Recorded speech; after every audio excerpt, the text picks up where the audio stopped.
Pax Rússica 2024, segunda temporada. No se puede mirar el mundo con un solo ojo. Siglos de historia, de la era de los imperios a la multipolaridad. Rusia, desde los zares hasta Putin, pasando por la Unión Soviética. Conducen Silvana Yarmoluk y Néstor Picone. Produce y ameniza la función con leyendas y mitos, recetas y anécdotas Ana María Yarmoluk. Modera y musicaliza Federico García Blaya. Analizan, debaten y proponen investigadores, filósofos, políticos y periodistas de Ucrania, Chile, Brasil, España, Perú y de la Federación Rusa. En tiempos de guerra y en tiempos de paz, Pax Rússica aboga por la paz.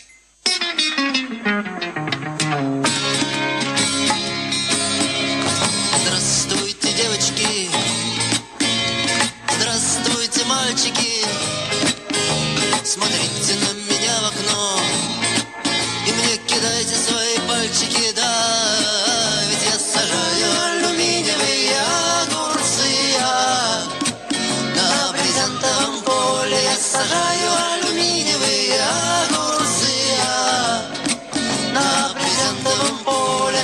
Три чукотских мудреца твердят мне без конца: металл не принесет плода, игра не стоит свеч, результат труда. Но я сажаю алюминиевые огурцы, на брезентовом поле я сажаю алюминиевые огурцы, на брезентовом поле.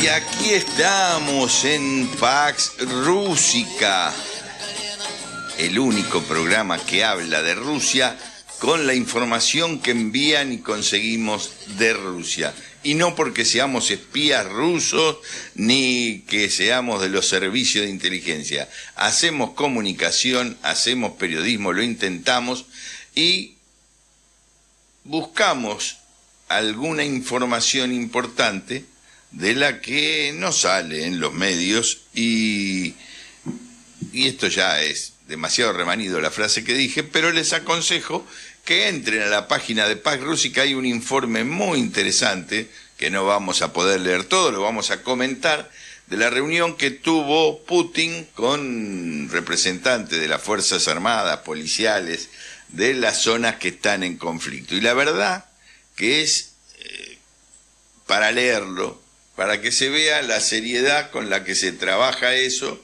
sin maniqueísmos. A mí me sorprendió, ya lo vamos a comentar, con el informe de Silvana, con la participación de Ana María, pero lo recomiendo, es un muy buen trabajo. Lo empezamos a distribuir anoche y bueno, tuvimos buen eco de mucha gente que me decía: che, yo esto lo difundo, porque es para comprender la situación de la guerra, no es una encendida, proclama de Putin ni nada, es discusión con los jefes de las zonas para que le cuenten. Después vamos a leer algunas frases para que vean el tema de cuando hay ataques a poblaciones civiles, cómo se responde, pero también cómo se cuida a los civiles. Y este es un trabajo realmente que yo no soy cronista de guerra, nunca participé, la primera vez que me toca estar al aire con una guerra de estas características, como todos conocemos en estos tiempos, donde hay información, contrainformación, posverdad, y estos datos que aparecen, este diálogo, me parece fundamentalmente muy humano, tiene que ver con alguna realidad, y del otro lado se contesta, porque sabemos que Zelensky es de la banda de Milei, con cosas realmente bochornosas. No, dice, están quemando gomas los rusos, dice Zelensky, para justificar un ataque con drones, que también vamos a comentar. Entonces hay humareda en una de las chimeneas de Zaporizhia y él dice, están quemando goma los rusos. Y este es el estilo de discusión de esta guerra híbrida, donde se discute y se debate sobre situaciones concretas, intereses concretos, pueblos comprometidos, seres humanos que mueren y no estamos de acuerdo con que eso suceda, pero algunos lo tratan con ese desprecio, como hace el presidente Milei, en la misma línea hace Zelensky. Y ya, sin más, vamos a comenzar nuestro programa de hoy saludando. Es una mañana fría, no sé qué va a decir Federico. ¿Qué dice Federico? ¿Cómo le va? ¿Cómo le va, Picone? Depende del punto de vista. 11 grados 8. Ya no es tan fría. 11 grados 8 ya en la Ciudad de Buenos Aires, despejado el cielo a las 10:09. Estamos acá en Pax Rúsica por Radio Rebelde AM740, AM1570, Radio Rebelde.ar y en YouTube ahora. Me olvidé de abrir la pantalla de YouTube. Radio Rebelde M740 en YouTube, donde también hay un chat y también nos pueden escribir al 11 26 90 84 96, el WhatsApp de la Rebelde, 11 26 90 84 96, arroba Pax Rúsica en la red X, arroba Pax Rúsica Iberoamérica en Telegram, paxrusica arroba gmail.com, también pueden buscar en Facebook, con Pax Rúsica, PAXRUSSIKA. Y ya saludo, Picone, seguramente con más frío, desde Mar del Plata, Ana María Yarmoluk. Здравствуйте, Ana María, ¿cómo te va? Buen día, ¿qué te va? Здравствуй, Нестор, здравствуй, Federico. Gracias, y здравствуй, Mir. Привет всем. Buenos días a todos.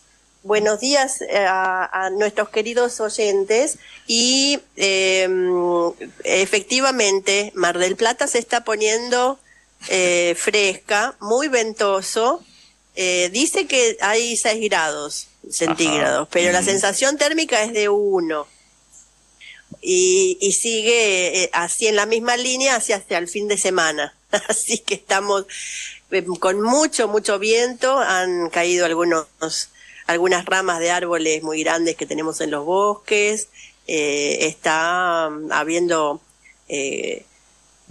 bastante problemas con el viento. Pero bueno, por lo menos hasta ahora no se ha reportado ningún herido ni nada de eso. Bueno, así estamos. Y estamos sin Silvana hoy. Estamos con Silvana.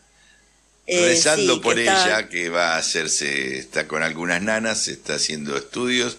Y hoy, y creo que el jueves también en esta hora, un abrazo para Silvana. Y les cuento algo que me llamó mucho la atención, no tiene que ver con Pax Rúsica, pero sí tiene que ver con el frío y los trabajadores. Una cosa, me bajo del colectivo en la calle Corrientes entre Paraná y Uruguay, un edificio muy alto, de esos que son todo de vidrio, 7 personas limpiando con las sogas, con la silleta, y había viento, así que se movían de un lado al otro.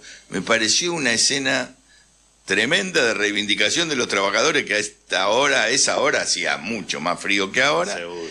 Y el viento y moviéndose ahí, el sacrificio enorme. Claro, algunos dirán, bueno, pero por lo menos tienen trabajo. Sí, pero es un trabajo riesgoso y que con el frío pareciera más riesgoso. Nada, quería contarlo porque me sorprendió, la gente sacaba sus celulares y enfocaba para arriba porque era extrañísimo. Habitualmente las silletas van 1 o 2, pero estos eran 6 moviéndose sobre los vidrios gigantescos. Como el circo, era un... Sí, parecía un circo. Se parecía a Tom Cruise bajando, cerrando las Olimpiadas. Sí. Me hiciste acordar esa imagen. Pero eso, bueno, después vamos a charlar sobre eso. Es también una imagen muy Hollywood, muy sugerente. Pero tenemos invitados esperando, me parece. Adelante. Me parece que tenemos nuestros corresponsales en Crimea. Sí, a ver. Vamos a saludarlos. Здравствуйте, Sergei. Здравствуйте. Hola. Привет. Привет, Ana. Привет. Está Néstor, está Federico para escucharte, Sergei. Sí. Federico, Anita, mucho gusto. Saludos a los oyentes desde Crimea de Rusia. Hoy sí estamos en el aire 2 además de mi persona, está Olga Skvortsova. A ella lo invitaron para comentar sobre un gran artista y escultor de la República de Mordovia, de Rusia, que vivió mucho tiempo en Argentina. Entonces aquí estamos en el aire. Buenos días, amigos. Buenos días, bienvenida. Olga. Здравствуйте. Shumbratado Yalgat. Buenos días, amigos, en Ersia. ¿Cómo es? Volví a repetirlo. Shumbratado Yalgat. Qué interesante. Buenos días, amigos. Ay, me encanta. Estamos mucho gusto. multiculturales. Me Exacto. encanta. ¿Y cómo sabes hablar en Ersia? Ersia es Ersia es un grupo étnico pequeño, pertenece a grande grupo de Finno-Ugría. El idioma es parecido, pero tiene sus particularidades. Yo en realidad conozco pocas palabras. Cuando me hablan, me dicen algo, sí puedo entender, pero me cuesta un poquito hablar. Mi mamá era de esa etnia, Ersia. Bueno, pero yo también tengo que, me fui directo a preguntarte todas las cosas, pero no te presenté. Olga es la compañera de vida de Sergei, que es nuestro corresponsal, que están ahora en Crimea. ¿En qué ciudad están ahora? Estamos en Evpatoria. Ah, hermoso, ya nos contarán. Y con un clima Olga bueno, me imagino. es doctora. Quería decir que Olga es doctora. Preséntela, Ella es preséntela. ginecóloga soy. Ajá. y trabaja en Costa Rica. Vive en el resto, hace varios años que está en Costa Rica también, ¿verdad? Y entonces yo trabajo en la provincia de Limón de Costa Rica, en Talamanca. Y ahí, entre los pacientes que yo atiendo, también hay la parte de la población indígena, de Reserva Indígena de Costa Rica. De Talamanca. bueno, tenemos, pero están viajeros ahora, y se encuentran allá, pero contame un poco más porque tiene que ver, Ersia fue el nombre, el seudónimo que tomó un escultor muy importante, exacto. Uno de los principales escultores del siglo pasado, está a la altura de grandiosos, se llamaba Stepan, de nombre, y Ersia es el seudónimo. Es seudónimo, es correcto. El Stepan, el apellido de él era Nefedov, y él sobrenombró al honor del grupo étnico Ersia, y se conoce mundialmente como Stepan Ersia, es correcto. Lo que pasa es que buena parte de su vida, exactamente como durante 23 años, en el siglo pasado, él estaba viviendo en Buenos Aires, en la capital de Argentina. Claro, nosotros tenemos, bueno, lo conocemos porque hace poco vinieron los representantes sería la Fundación Ersia, por supuesto con muestras, tenemos algunos exponentes de su escultura en el centro de Buenos Aires, y es muy conocido específicamente por haber descubierto el quebracho como materia prima para sus esculturas. El quebracho, que es la típica madera tan dura de Santiago del Estero, principalmente en el norte argentino, y muchas de las esculturas que son más famosas de él son hechas en quebracho. Exactamente. Es correcto. Él empezó en hacer sus obras en madera el roble de Cáucaso. Después pasó al mármol, después encontró el quebracho exactamente y el garrobo. Ambas maderas muy duras y muy difíciles de trabajar. Entonces él descubrió la belleza de quebracho más que todo. Famosas obras, el museo de él, que está ubicado en la capital de República Autónoma, Mordovia, Saransk, tiene como 196 obras de Stepan Ersia. y precisamente el Museo de Sivori, es correcto que yo llamo, ¿verdad? Sivori, en Buenos Aires, tiene también varias obras. Entre esas obras hay una que se llama Fantasía, precisamente hecho de quebracho, y se trata de un retrato de la muchacha argentina. Me parece que se juntaron todas las bellezas de las muchachas de Argentina, pero no hay ningún como alguien que posó para ese retrato, no, era como un conjunto de todas las bellezas. Esa obra ganó el primer premio en 1945. Y la condición del museo, porque era del concurso y exposición del Museo de Sivori, era que esta obra ganadora va a pertenecer al museo. Y si realmente se encuentra en el museo. Y hace algunos años, cuando nosotros con mi esposo... Hace 5 años. Precisamente, hace 5 años estuvimos en Buenos Aires. En 2019. En 2019 yo tenía muchas ganas de conocer las obras que están en Argentina, en Buenos Aires. Sí. Encontramos el museo estaba cerrado. Pasamos otro día para otra vez entrar al museo, entramos al museo, pero era una exposición temporal de arte moderno. Y nada más. Y preguntamos y nos explicaron que esas obras, precisamente de Hercia, están en bodegas. Y sí se hacen exposiciones, pero no son tan frecuentes. Sí, no es cada año que hacen. No es cada año que hacen, exactamente.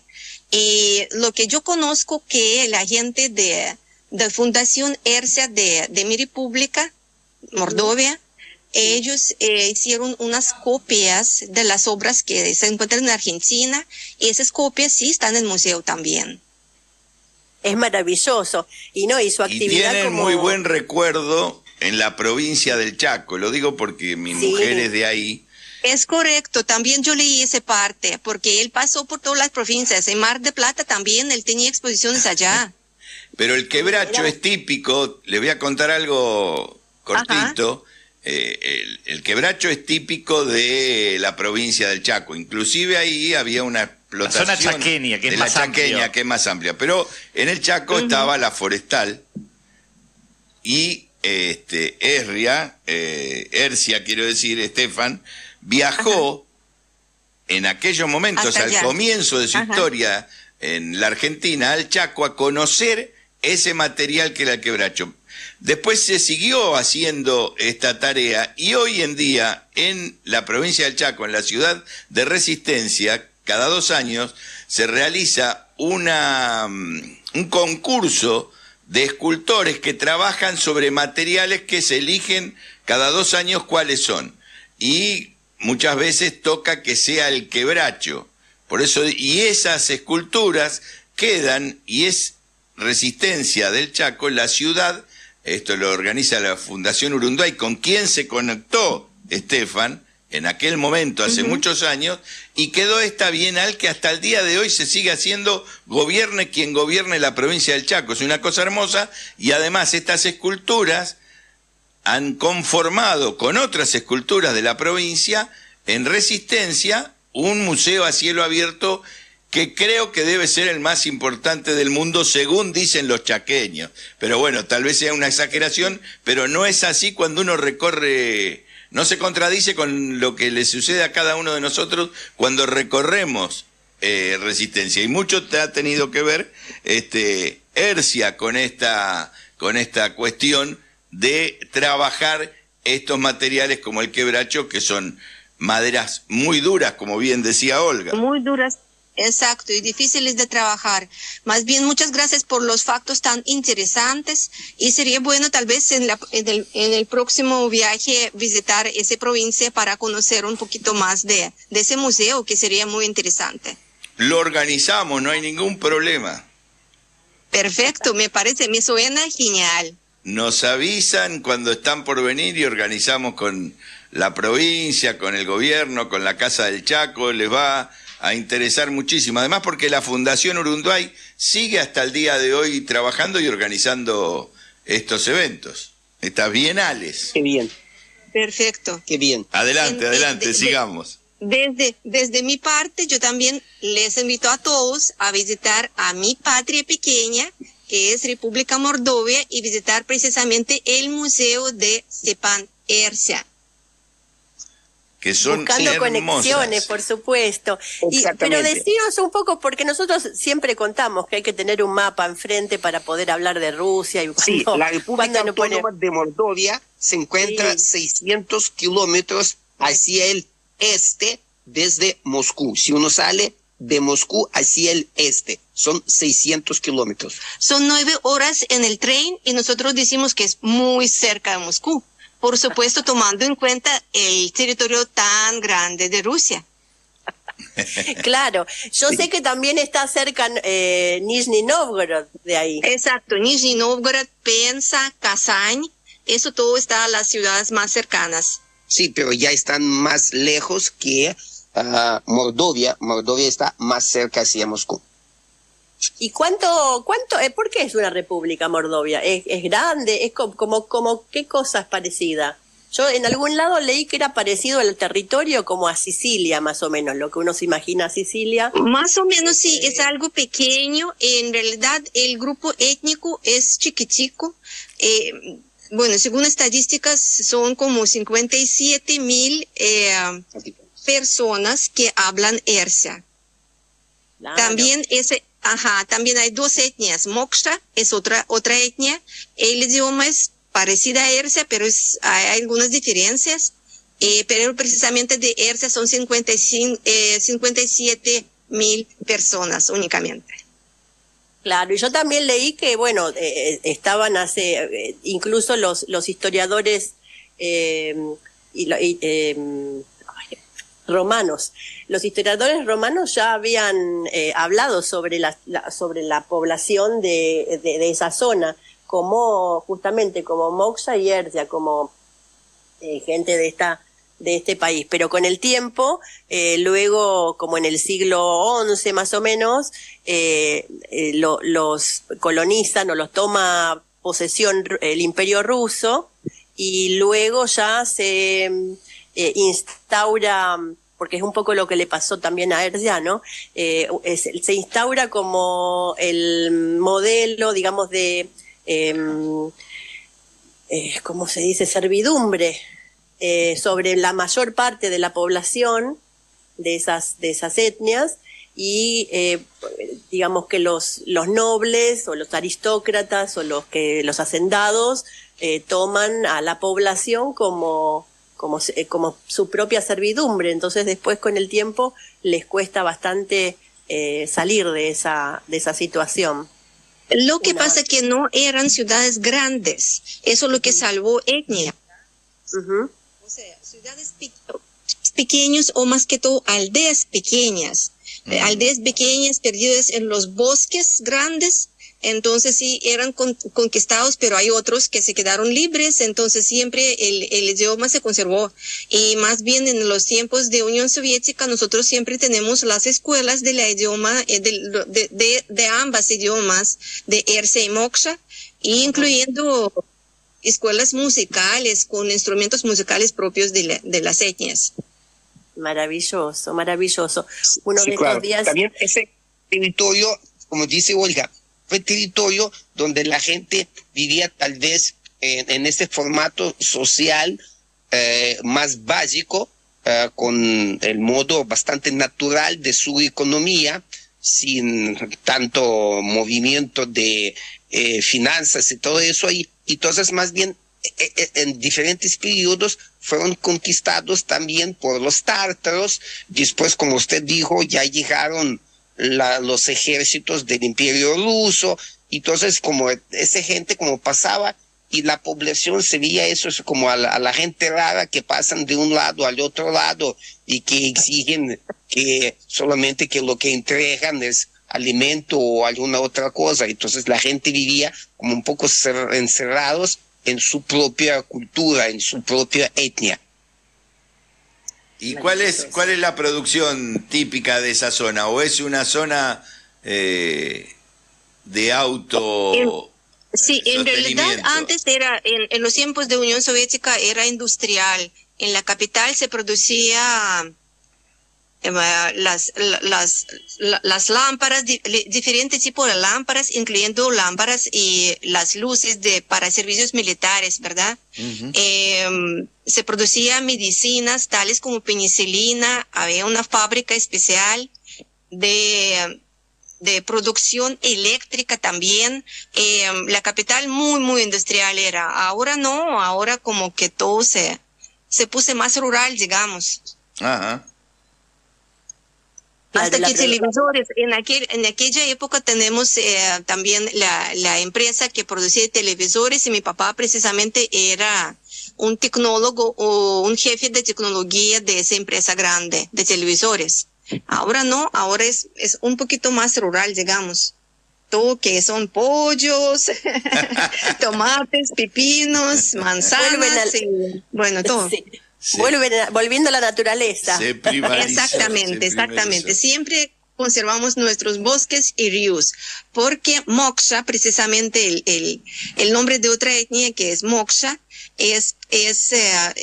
Moksha es un río grande que entra al río Volga, que es más grande de Rusia, uno de los más grandes de Rusia. Claro, maravilloso, me encantó. Y quería, para finalizar esta parte, quería saber cómo le fue en el concierto, porque por ahí estuvimos escuchando un poco en el concierto que se hizo ahí en Evpatoria, ¿no? Con las canciones escritas por Sergei, ¿puede ser? Sí, claro, pero no puede ser tan objetivo, digamos, porque siempre es un compañero de mi amor, ¿verdad? Entonces, soy un poquito subjetivo, usted me entiende. Pero en realidad había mucha gente. El evento se hizo en un teatro principal, central de la ciudad. Se presentaron varias personas oficiales, incluyendo representantes del Ministerio de Relaciones Exteriores de la Federación Rusa. Disculpe, Ministerio de Relaciones Exteriores de Federación Rusa. Después la jefe municipal, también. De la ciudad. Alcalde. Sí, y lo que muy importante es, tomando la poesía de Sergei, se hicieron muchas canciones, los músicos de Crimea, que están viviendo en Crimea. Eso era maravilloso. Un evento espectacular. ¿Y ese en qué ciudad se realizó el concierto? En Evpatoria, en la ciudad natal de Sergei. Ciudad natal de él. Si ustedes nos permiten, nosotros vamos a colocar los videos, algunos de los videos de ese concierto en nuestras redes, en Telegram. Claro. Por supuesto, más bien estamos muy encantados y agradecidos con usted. Uy, espectacular. Entonces. Y vamos a cerrar esta primera media hora, Olga, Sergei, Ana María. Mucho gusto. Con un tema musical. Gracias. De ustedes. Adelante. Saludos. Gracias. До свидания. Ahí nos vamos. До свидания.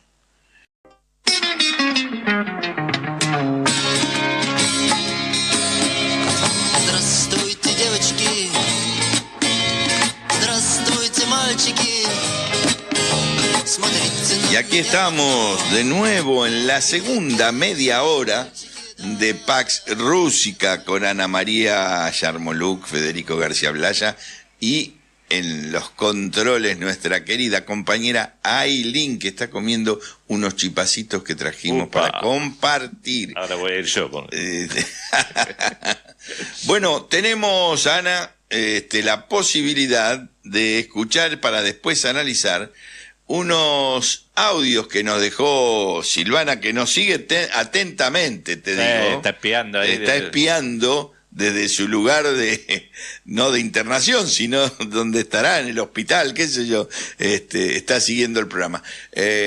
¿Podemos ir al primer corte, Federico? Sí, podemos. Que vamos. tiene que ver con lo que hablábamos al principio del programa, con la situación de guerra que se está viviendo, que poco trasciende en los medios y que queremos darle la mayor difusión posible, sobre todo porque nosotros abogamos por la paz, pero para que haya paz se tiene que entender en qué momento de la guerra estamos. Escuchamos entonces a Silvana Yarmoluk. Здравствуй, Néstor, здравствуй, Federico, здравствуй, Ana, Sergei y Olga. Queridos amigos, buenos días. no voy a poder estar con ustedes en este día, pero espero que tengan no solo un buen día, sino toda la información que nosotros desde Pax Rústica tratamos de brindarlos. Es muy importante este momento histórico porque pasan muchísimas cosas en paralelo y está bueno que nosotros, aunque sea un poquito, podamos analizar la situación que se está viviendo en el mundo. Bueno, con respecto a Rusia, ayer a última hora, Pax Rústica accedió al material de una reunión que tuvo Vladimir Putin, que se reunió con los jefes de las Fuerzas Armadas y también con los intendentes de las regiones de Belgorod, Briansk y Kursk. Ustedes saben que hace unos días hubo una incursión de las tropas ucranianas en Kursk y se tomaron varias aldeas y bueno, hubo represalias contra civiles básicamente y entonces Rusia se armó y el frente en este momento más caliente está en ese territorio. Ellos están adentrados aproximadamente unos 14 kilómetros de profundidad por un frente de 40. Ese es el frente actual de lo que se llama la operación especial. Entonces, el presidente Vladimir Putin reunió a los principales jefes y cuáles son las conclusiones de esta reunión. Lo que dijo: Ucrania, con la provocación armada en la frontera con Rusia, pretende reducir el ritmo del avance de las tropas rusas en el marco de la operación militar especial. No obstante, las esperanzas de Kiev son inútiles. El ritmo de la liberación de los territorios Donbass y Nueva Rusia, como se le llama al territorio, como se le llamó hace siglos a ese territorio, ha aumentado una vez y media. La principal tarea corresponde al Ministerio de Defensa. ¿Cuál es la meta? Expulsar y echar al enemigo de los territorios de Rusia y junto con el Servicio de Fronteras garantizar una protección máxima a la frontera estatal. Kiev recibirá una respuesta adecuada a sus acciones y todos los objetivos que Moscú plantea para la operación especial se alcanzarán sin ninguna duda. Ucrania no ha conseguido sembrar la discordia, que era uno de los motivos por el cual se hizo toda esta movilización. No consiguió sembrar la discordia en la sociedad rusa. Además, el número de personas dispuestas a empuñar las armas para defender su patria no ha hecho más que crecer de la parte rusa, ¿no? Los cabecillas del régimen de Kiev no solo están cometiendo crímenes contra el pueblo ruso, sino que prácticamente andan por la senda del exterminio de su propio pueblo, del pueblo ucraniano, que aparentemente no consideran suyo. Bueno, seguimos en la parte rusa. ¿Qué está sucediendo importante en Rusia en este momento? Se abrió un foro internacional técnico-militar que se llama Army 2024 y en Moscú hay más o menos 1.500 empresas líderes del complejo militar industrial ruso que presentarán sus productos, están presentando sus productos, esto fue hace unos días, y durante el evento se llevarán, el evento va a durar desde el día 12 al 14 de agosto, o sea que termina mañana, y en el foro participarán delegaciones militares oficiales de 83 estados, representantes más de 120 compañías extranjeras y 226 expertos militares. Nosotros habíamos hablado cuando asumió el ministro de Defensa, Bilousov, que es un economista, de las bases que él propuso. Él abrió esta exposición, se le puede decir este foro, y nombró 4 condiciones para el éxito en la confrontación armada con el Occidente. No con Ucrania, con el Occidente. ¿Cuáles son los 4 puntos principales a resolver desde su cartera? Proporcionar a las tropas las armas más modernas, principalmente armas de alta precisión.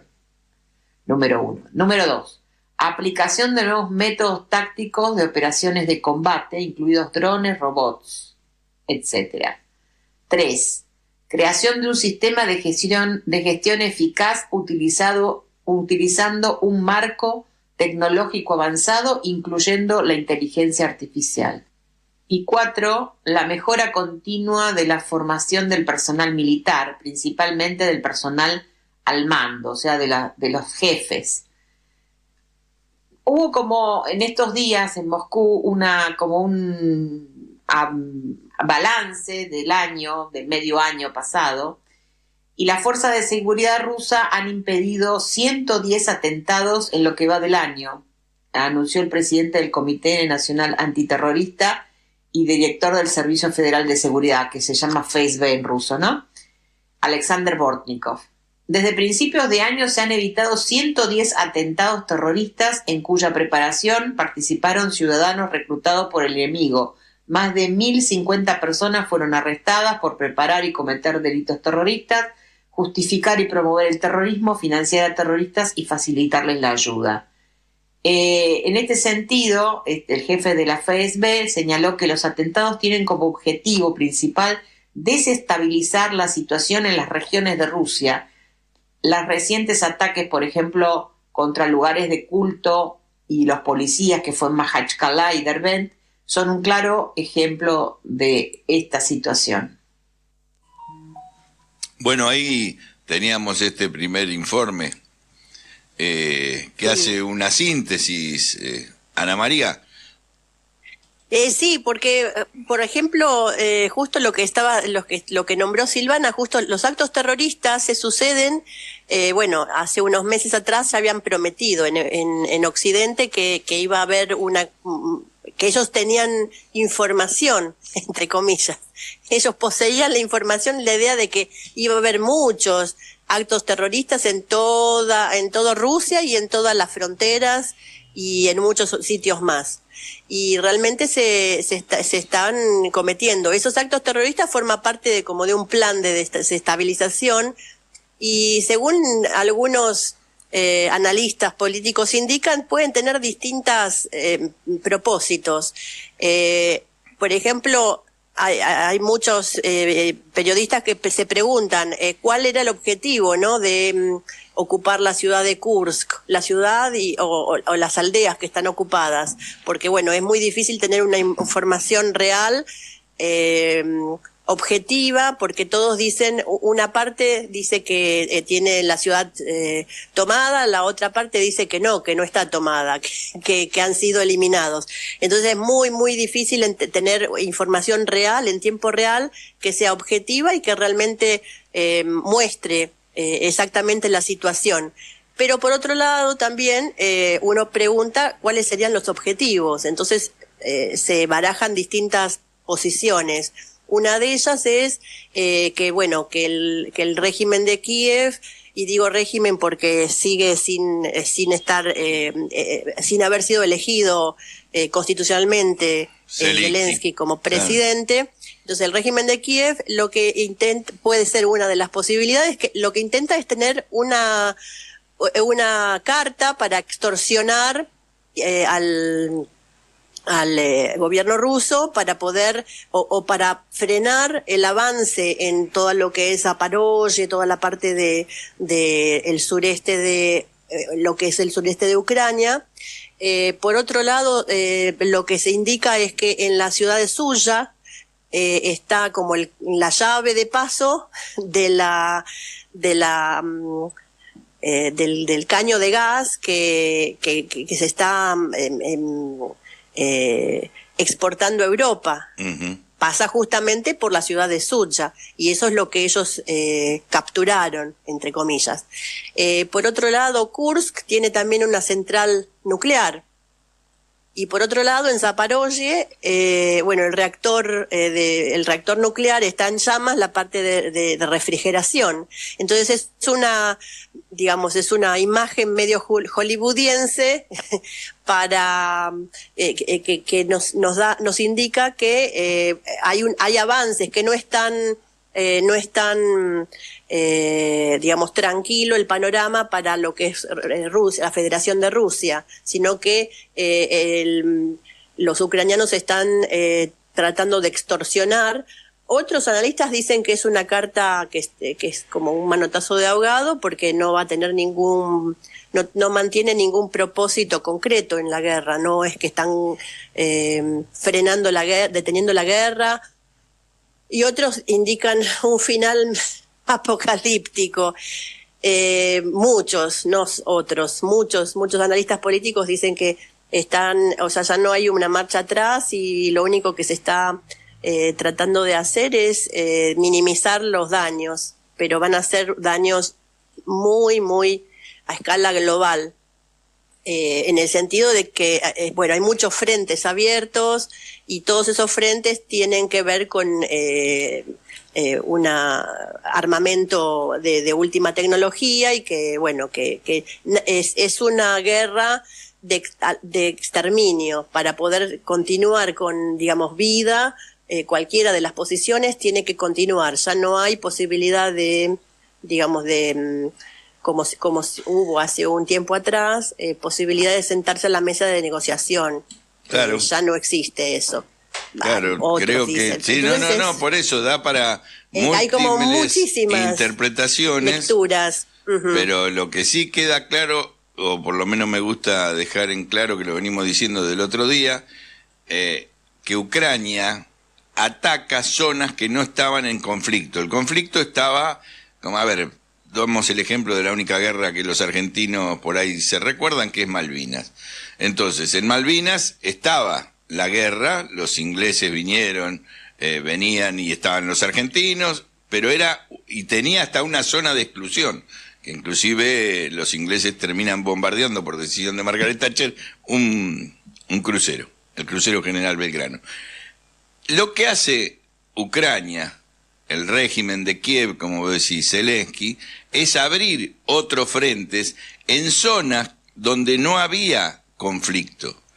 Y esto es lo que llama la atención y da a esas múltiples interpretaciones que acaba de enumerar Anita, son jugadas distractivas, son manotazos de ahogados, quiere abrir un frente para invadir Rusia por otros lugares. Bueno, a esto, y lo que tiene de interesante el informe que distribuyó Pax Russica anoche y que hoy estamos comentando, es que la discusión que se plantea entre Putin y los representantes de los tres lugares sobre los que avanzó Ucrania, es que lo puede decir Sergei también con el tema de Crimea. Crimea no es un foco de guerra. Sin embargo, como dice Rusia, atentados terroristas, tiran drones a zonas donde está es pacífico, hay gente haciendo turismo, para que se entienda, hay una agresión de Ucrania a Rusia de difícil pronóstico, porque están obligando a que Rusia tenga que responder.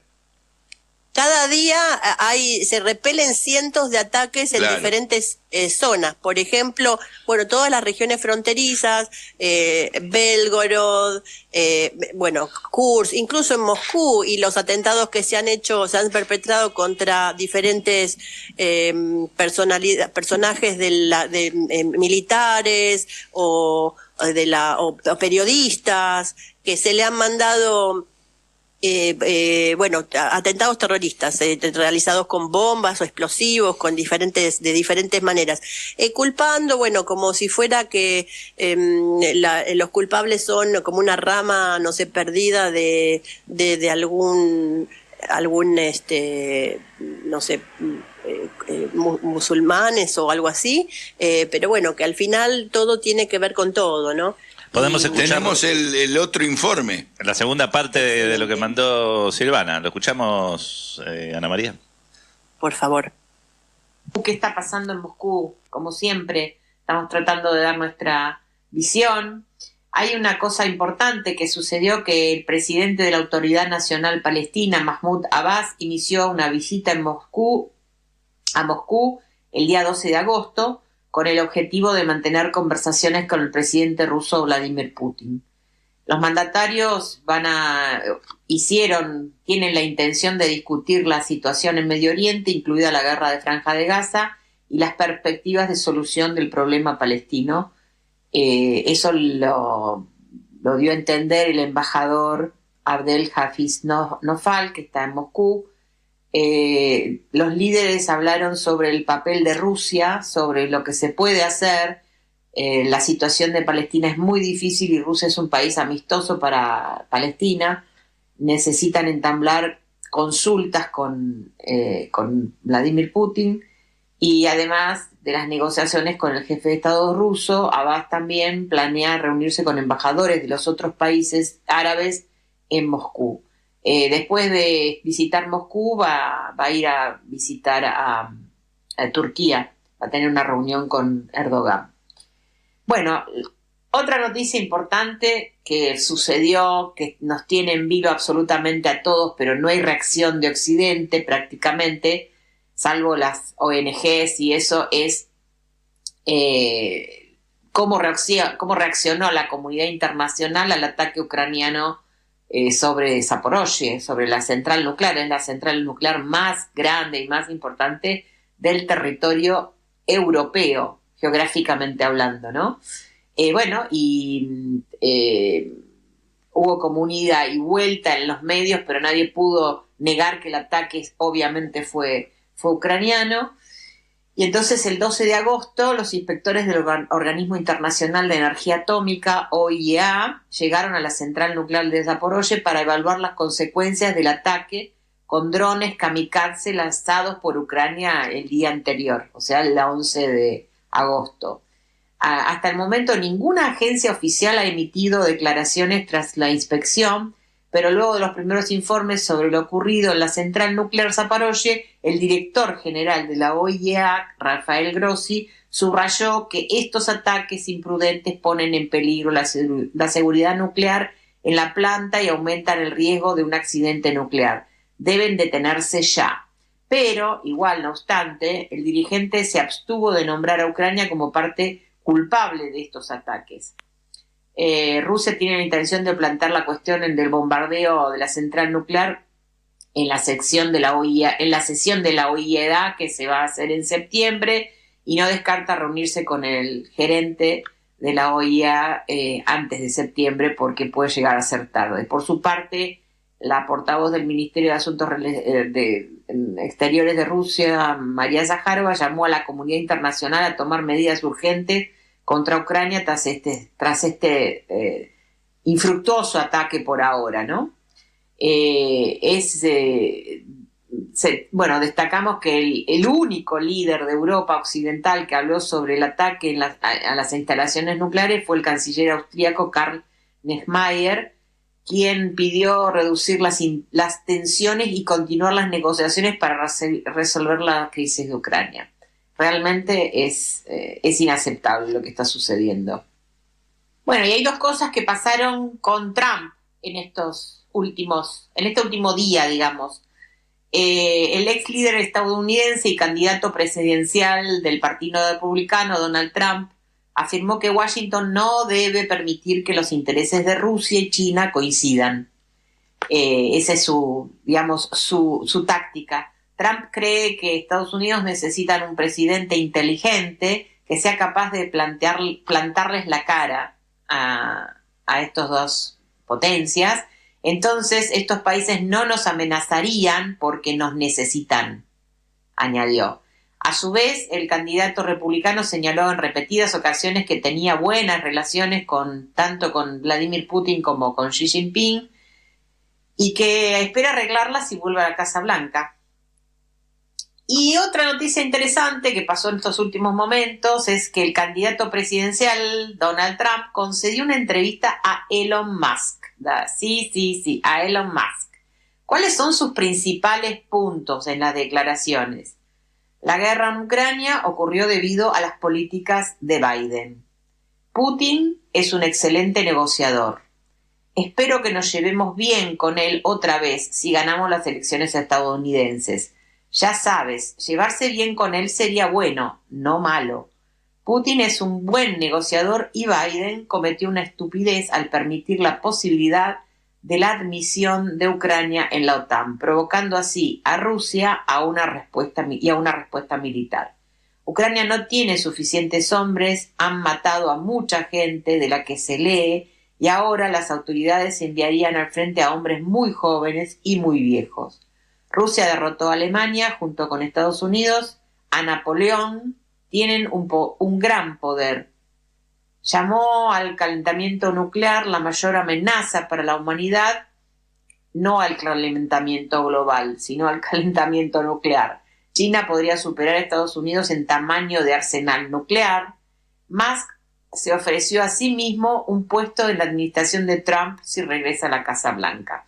Esas son las noticias al día de hoy. Yo sé que hay muchas más, pero me pareció importante elegir estas. Hay otra cosa más que se está preparando, pero que la voy a hablar más en el siguiente programa, que es qué va a pasar con el gas.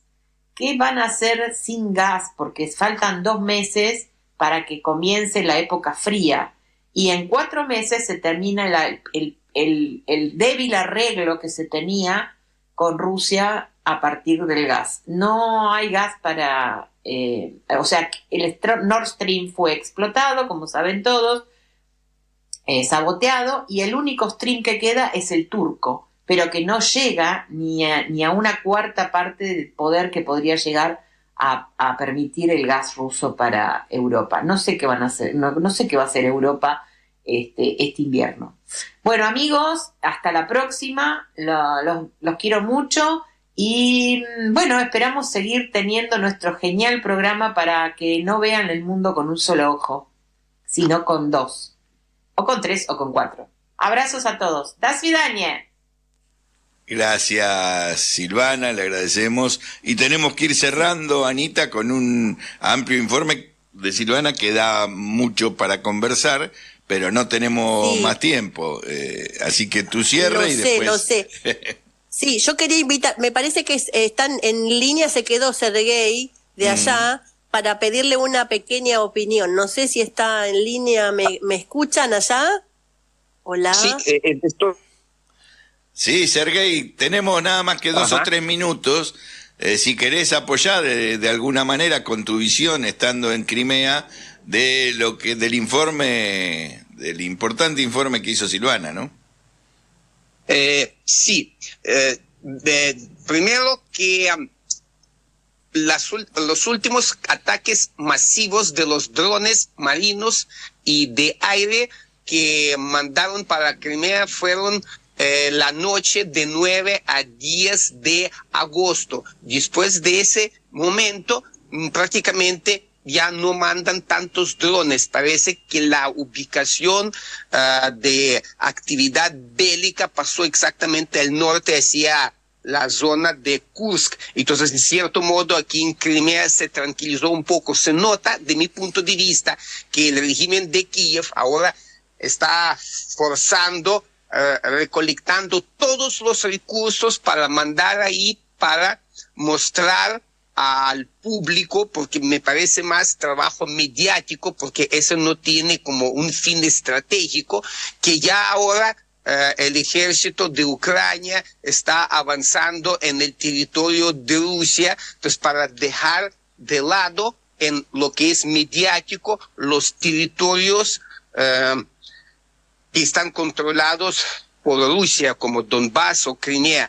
Entonces, eso es la visión que tengo yo, que sí, lógico, sufren poblaciones, sufren mucha gente, por lo menos lo que mencionan, que hasta 2,000 personas todavía no están localizados, no saben dónde están, supuestamente están vivos y todos, pero en realidad es una situación bastante difícil. Pero de mi punto de vista, exactamente es, de punto de vista militar, ese ataque no tiene fin importante, no es estratégico, es táctico mediático, lo que veo yo. Bien, Sergei, te agradecemos tu visión, es un aporte más a este debate que tenemos que seguir dando, y te agradecemos hoy todo el trabajo con Olga también. Y bueno, nos encontramos, no sé si el jueves, pero en cualquier otro momento. Sergei, un abrazo. Un abrazo, saludos. Saludos. Hasta luego. Muchas gracias. Muchas gracias. Gracias, Olga, y se escuchaba la voz de Olga. Hasta la próxima, ahí en Crimea. Y nos tenemos que ir, Anita. Decime. Un saludo a todos. El próximo programa no se lo pierdan porque, como siempre, tenemos muchas cosas. Tenemos muchas cosas, no nos alcanza el tiempo. Cierto. Un abrazo grande. Gracias, Chao. Ana. Gracias, Sergei y Olga. Y